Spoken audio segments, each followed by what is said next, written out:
ጤና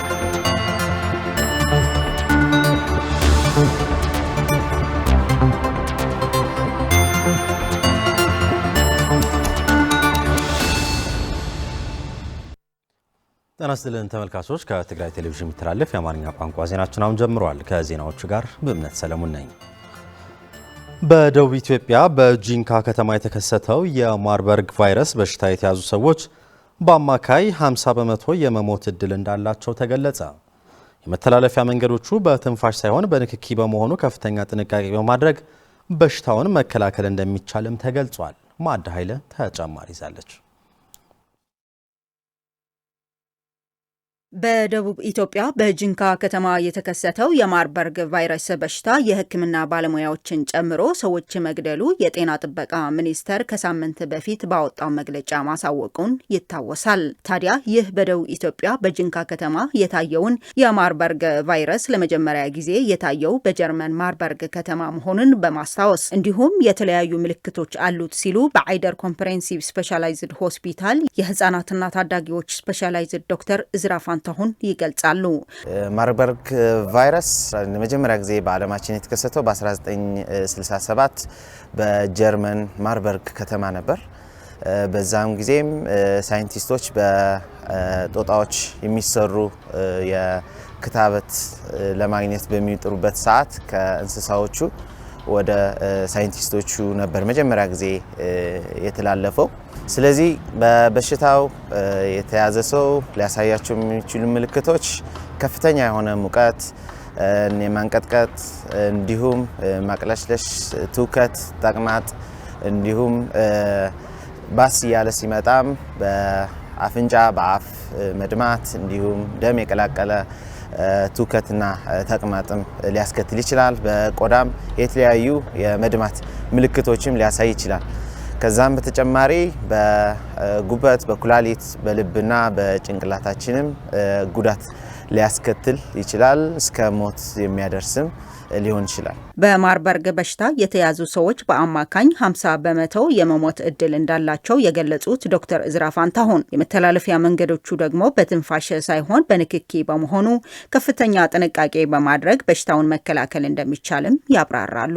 ቫይረሱ ከሰዎች ከተያዘ በኋላ ከሁለተኛ ቀን ጀምሮ እስከ 21ኛ ቀን ባለው ጊዜ ምልክት ሊያሳይ ይችላል። መተላለፊያ መንገዶችን ስናይ ደግሞ ከሰው ወደ ሰው ከሰውነት በሚወጣ ፈሳሽ ሊተላለፍ ይችላል። በምራቅ፣ በሽንት፣ በሰገራ እንዲሁም በደም ንክኪ የሚኖር ከሆነም ሊተላለፍ ይችላል። ሌላ መተላለፊያ መንገዱ ደግሞ በዚህ ቫይረስ የተያዘ ሰው የሚጠቀምባቸውን ነገሮችን በመያዝ ለምሳሌ ልብስ፣ የአንሶላ ወይም ሌሎች ነገሮችም ንክኪ በምናረግበት ሰዓትም ሊተላለፍ ይችላል። ከልጅ ከእናት ወደ ልጅም በወሊድ ጊዜም ሊተላለፍ ይችላል። እንዲህ ቫይረስ ግን ከሌሎች ከኮቪድ ከኢንፍሉዌንዛ ቫይረሶች የሚለየው በትንፋሽ የሚተላለፍ በሽታ አይደለም። ከሰውነት በሚወጣ ፈሳሽ የሚተላለፍ በሽታ ነው። የማርበርግ ቫይረስ ለጊዜው ክትባት እንደሌለው በመግለጽ ቢሆንም ታክሞ ሊድን የሚችል በሽታ በመሆኑ የህመሙ ምልክት የታየበት ሰው በአቅራቢያው ወደሚገኝ ጤና ተቋም በመሄድ አስፈላጊውን ሕክምና ሊያገኝ ይገባል ብለዋል። ለጊዜው ማርበርግ ቫይረስ ክትባት የለውም፣ ግን ደግሞ ሕክምና አለው።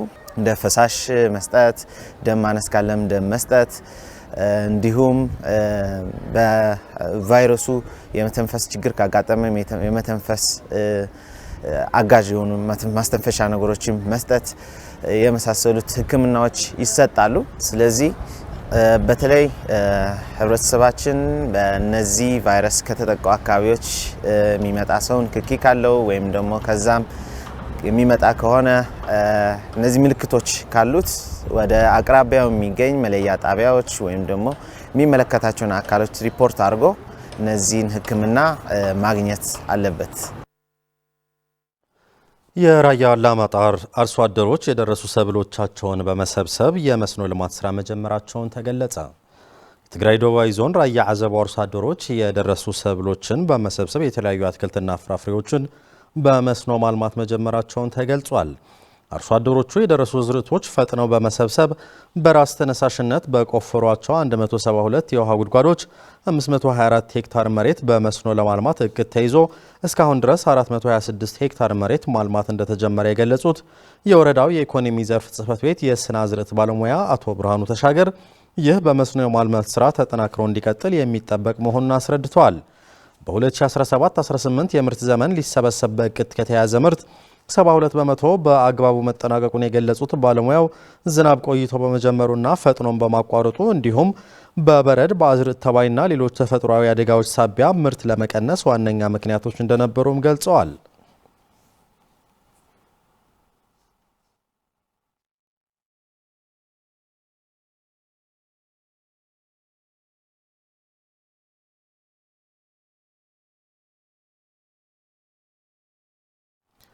የትግራይ የመልሶ ማቋቋምና መገንባት ጽሕፈት ቤት ከ4.2 ሚሊዮን ብር ወጪ ተደርጎባቸው የተገዙ የትምህርት ቁሳቁሶች ለዛና ወረዳ ድጋፍ ማድረጉን አስታወቀ። ድጋፉ በጦርነቱ ሳቢያ ጉዳት የደረሰበትን የትምህርት ዘርፉ ወደ ቀድሞ ለመመለስ ትልቅ ሚና አለው ሲሉም ተማሪዎችና መምህራን ገልጸዋል። ለመለስ አባዲ ዘገባ ፍሬወት ወልደመድን። የትግራይ የመልሶ ማቋቋምና መገንባት ጽሕፈት ቤት ከዓለም ባንክ ባገኘው ድጋፍ በትግራይ ማዕከላዊ ዞን በዛና ወረዳ በትግራይ የጄኖሳይዳዊ ጦርነት ውድመት የደረሰባቸው 3 ትምህርት ቤቶች የቁሳቁስ ድጋፍ አድርጓል። የዛና ወረዳ የመልሶ ግንባታና ማቋቋም ጽሕፈት ቤት አስተባባሪ አቶ ከሰተ አቁባይ እንደሚያስረዱት ድጋፉ 4.2 ሚሊዮን ብር ወጪ የተደረገባቸው ለ3 ትምህርት ቤቶች የሚውል ኮምፒውተሮችና መጻሕፍቶች መሆናቸውን በመግለጽ የትምህርት ስርዓቱን ወደ ቀድሞ ለመመለስ አጋዥ መሆናቸውንም አስረድተዋል። ካይዶ ዘለና ርክክብ ድማ ንህጹጽ ምላሽ ካብ ዝተመደበ ወይ ድማ ራፒድ ሪስፖንስ እንብሎ ካብ ዝተመደበ በጀት አሁን ላይ እያደረግን ያለነው የርክክብ ስርዓት ለአስቸኳይ እርዳታ ከተመደበ በጀት ሲሆን የትምህርት ጥራትን ለማረጋገጥ በቴክኖሎጂ ለማዘመንና ተወዳዳሪ ለማድረግ የሚያስችሉ ናቸው። እነዚህም ለሶስቱ ትምህርት ቤቶች ለእያንዳንዳቸው 35 ኮምፒውተሮች ከነሙሉ መሳሪያዎቻቸው፣ ለሁለት ሁለተኛ ደረጃ ትምህርት ቤቶች ስካኖችና ፎቶኮፒዎች፣ የተለያዩ መጽሐፍቶች ናቸው። እነዚህ በድምሩ 4.2 ሚሊዮን ወጪ የተደረገባቸው ናቸው። የዛና ወረዳ አስተዳዳሪ አቶ ሙላት ደጎ በበኩላቸው የዓለም ባንክ በጦርነት ሳቢያ የወደሙና የተዘረፉ ኮምፒውተሮችና የመማሪያ ቁሳቁሶች ለመተካት የተለያዩ ስራዎችን እየሰራ መሆኑ በመግለጽ በዚህም ሊመሰገን ይገባል ሲሉም ተናግረዋል። በዚህ ፕሮግራም ናይ ዳግም ህንጸትን ዳግም ሕውየትን ተጠቃሚ ብምዃን በቲ ኩናት ዝወጽሖ ብርሰት በቲ ኩናት ዝወጽሖ ዕንወት በመልሶ ማቋቋምና መገንባት ፕሮግራም ተጠቃሚ በመሆን በጦርነቱ የደረሰው ውድመት ወደ ነበረበት ለመመለስ የተለያዩ እንቅስቃሴዎች እየተደረገ ይገኛል። በተለይም በትምህርቱ ዘርፍ የተለያዩ ስራዎች እየተሰሩ ናቸው። ይህ ግን በቂ አይደለም። የተለያዩ ድጋፎች ያስፈልጋሉ።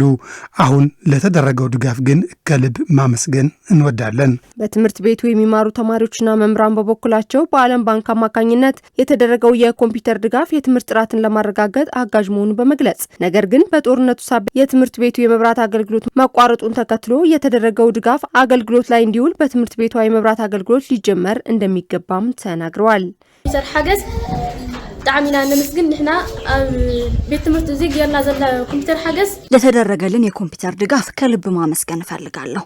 ሌላ እንዲፈታልን የምንፈልገው ችግር የመብራት ችግር ነው። እኔ የሚኒስትሪ ተፈታኝ ነኝ። ካሁኑ ደግሞ የኮምፒውተር ልምምድ ማድረግ ይጠበቅብኛል። ነገር ግን መብራት ከሌለ ምን ማድረግ ይቻላል? ስለዚህ ይህ ችግር ሊፈታ ይገባል። እንኪ ኮምፒውተራት ዘይምላው ፎዱ አክሱምን ካድና ተፈተን ጾም ያው ሕጂ ግን ያው 35 ዛላ ኮምፒውተራት ናው ዝመምፀን በጣዕሚና ቶንኪን ብል በትምህርት ቤቱ ኮምፒውተሮች ባለመኖራቸው በአክሱምና ሌላ ቦታ እየተገዙ ነበር የሚፈተኑት። አሁን ግን ይህን ችግር ይፈታልናል ብለን እናስባለን። እኛም ተማሪዎቻችን ብቁ እንዲሆኑ እንሰራለን። ይህ እንዲሆን ግን የመብራት አገልግሎት መኖር አለበት። ይህ እንዲሆን ደግሞ የሁሉም ርብርብ ይሻል። የክልልም ሆነ የሚመለከታቸው አካላት ድጋፍ እንዲያደርጉ ጥሪ ማቅረብ እንወዳለን። የትግራይ የመልሶ ማቋቋምና መገንባት ጽሕፈት ቤት ከተለያዩ የበጎ አድራጊ ድርጅቶች በሚያገኘው የገንዘብ ድጋፍ በወረዳዋ ውድመት የደረሰባቸውና የውስጥ ቁሳቁሶቻቸው ተዘርፈው የነበሩ የትምህርት ተቋማት ዳግም ለማህበረሰቡ አገልግሎት እንዲሰጡ ጥረት እያደረገ መሆኑም ተገልጿል።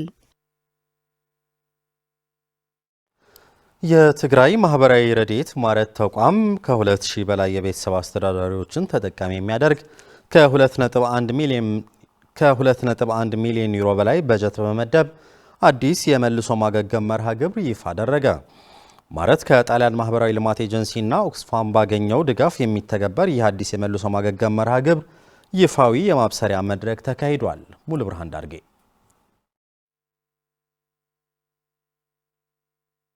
የትግራይ ማህበራዊ ረድኤት ማረት ተቋም ከ2000 በላይ የቤተሰብ አስተዳዳሪዎችን ተጠቃሚ የሚያደርግ ከ2.1 ሚሊዮን ዩሮ በላይ በጀት በመመደብ አዲስ የመልሶ ማገገም መርሃ ግብር ይፋ አደረገ። ማረት ከጣሊያን ማህበራዊ ልማት ኤጀንሲና ኦክስፋም ባገኘው ድጋፍ በትግራይ 6 ወረዳዎች የሚተገበር አዲስ የመልሶ ማገገምና መዳን የሚውል አዲስ መርሃ ግብር ለማስጀመር ከተለያዩ አጋር አካላትና የመርሃ ግብሩን ተጠቃሚ ከሆኑ ወረዳዎች በጋራ በመሆን ይፋዊ የማብሰሪያ መድረክ አካሂዷል። መርሃ ግብሩ ከትግራይ እርሻና ተፈጥሮ ሀብት ቢሮ፣ መቀለ ዩኒቨርሲቲ፣ ከደደቢት ማይክሮ ፋይናንስና ከሌሎች አጋር አካላት ጋር በጋራ በመሆን በአብሮነት የሚሰራ መሆኑንም ተገልጿል። የተያዘው መርሃ ግብር ለማይ ቅነጣል፣ ቀይሕ ተክሊ፣ ሰሓርቲ፣ ሐውዜንና ጽራእ ወንበርታ ወረዳዎች ተጠቃሚ የሚያደርግ መሆኑንም ተጠቁሟል።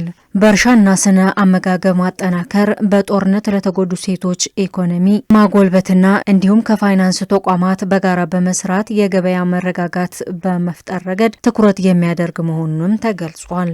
ከ2.1 ሚሊዮን ዩሮ በላይ በጀት ለ3 ዓመታት የሚቆይ መርሃ ግብር ለ2254 የቤተሰብ አስተዳዳሪዎች ተጠቃሚ የሚያደርግ መሆኑንም የትግራይ ማህበራዊ ረድኤት ተቋም ማረት መረጃ ያመለክታል።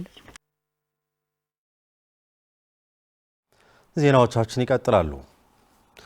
የራያ ዩኒቨርሲቲና የጉማዬ ፋውንዴሽን የራያን ማህበረሰብና የአካባቢውን ባህልና ወጎች መጠበቅ፣ ትምህርት፣ የሰላም ግንባታ፣ ምርምርና ሰነዶች እንዲሁም የማህበረሰብ ልማትን ለማጠናከር የ5 ዓመት የጋራ ስምምነት ተፈራረሙ። ስምምነቱን የተፈራረሙት በራያ ዩኒቨርሲቲ አካዳሚክ ጉዳዮች ምክትል ፕሬዝዳንት ዶክተር ነጋ አፈራና የጉማዬ ፋውንዴሽን መስራችና ዋና ስራ አስፈጻሚ ዶክተር ሐጎስ አብርሃ ናቸው። በስነ ስርዓቱ ላይ ንግግር ያደረጉት ዶክተር ነጋ ዩኒቨርሲቲው የራያ ማህበረሰብና አካባቢውን ባህልና ወጎች ከጉማዬ ፋውንዴሽንና ከሌሎች አጋር ተቋማት ጋር በመተባበር ለመጠበቅ ቁርጠኛ መሆኑን ተናግረዋል።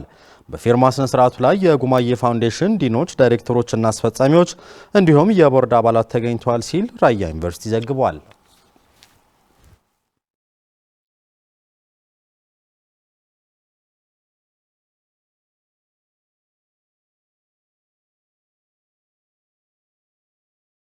ተመልካቾች ዜናዎቻችን አብቅተዋል። ስለተከታተላችሁ እናመሰግናለን። ሰላም።